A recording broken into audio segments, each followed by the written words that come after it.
छौड़ी के कहाँ के छौड़ा के छौड़ी आजा मोरे लगे ढाला ही मोरा Music by Manikant Sugar.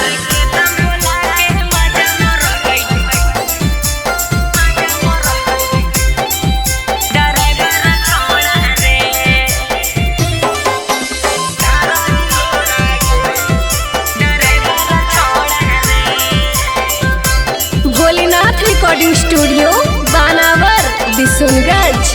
आगे कहाँ के छौड़ा चुमा लग बैठाई के कोरा गे आगे कहाँ के छौड़ा चुमा लग बैठाई के कोरा गे ए सोना गे कहाँ के छौड़ा मजा मारल कौ ढारा ही लोरा गे छौड़ी गे कहाँ के छौड़ा मजा मारल कौ ढारा ही लोरा गे सुन गाया के छौड़ा चुम्मा ललकै बैठाई के कोरा रे। अच्छा गाया के छौड़ा चुम्मा ललकै बैठाई के कोरा रे। ए सोना रे खेतम बोला के मजा मरल कै मगहिया छौड़ा रे। ऐसन बात है सोना गे। रे खेतम बोला के मजा मरल कै ड्राइवर छौड़ा रे। बुझले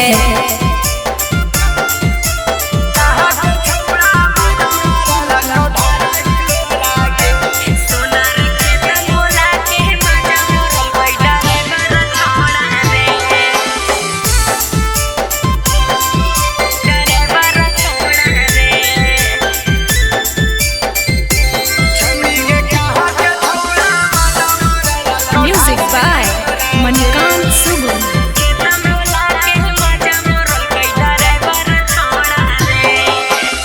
तोरो हालौ मनावा की ऊ कलक बारी आई गे कहाँ कहाँ हाथ लागल को देखे दे हमर प्यारी गे अरे की बोलो हे रे बोल कहिए से कर हलै हमारा से बात रे। ऐसन बात है। सीधा साधा समझ के गेलिए करे मुलाकात रे।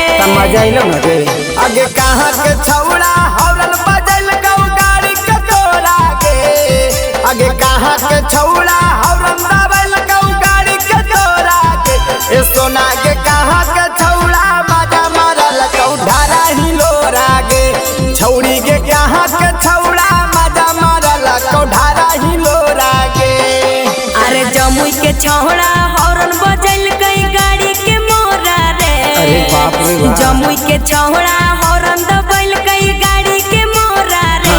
सोना रे बोरा बिछा के मजा मरल कई मगहिया छौड़ा रे। सोना रे बोरा बिछा के मजा मरल कई ड्राइवर छौड़ा रे। बड़ी कसैया हलै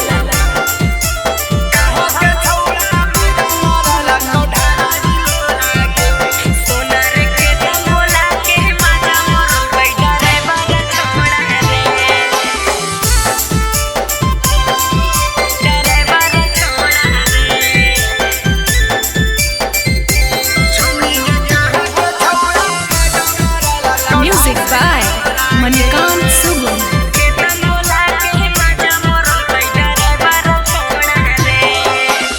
हमें जब बुलावा हलियौ बाना हनी पवित्र गे साव साव खीन तोर कार दिल को भीतर गे अच्छा तू ताना मारे लगली हे रे हो गेलो गलती हमारा कर देना माफ रे। राहुल रावानी तोरा पकड़हियो विश्वास रे। अच्छा आगे कहाँ के छौड़ा दाती कटल गौ गला में तोरा गे आगे कहाँ के छौड़ा दाती कटल गौ गला में तोरा गे ए सोना गे कहाँ के छौड़ा मजा मारल कौ ढारा ही लोरा गे ए छौड़ी गे कहाँ के छौड़ा मजा मारल कौ ढारा ही लोरा गे अरे झाझा के छौड़ा दाती कटल गई गला में मोरा रे। झाझा के छौड़ा दाती कटल गई गला में मोरा रे। ए सोना रे भुइया सुता के मजा मरल कई मगहिया छौड़ा रे। ए छौड़ा रे भुइया सुता के मजा मरल कई ड्राइवर छौड़ा रे। ए सोना निर्बंध से बड़ी हथियार हलो।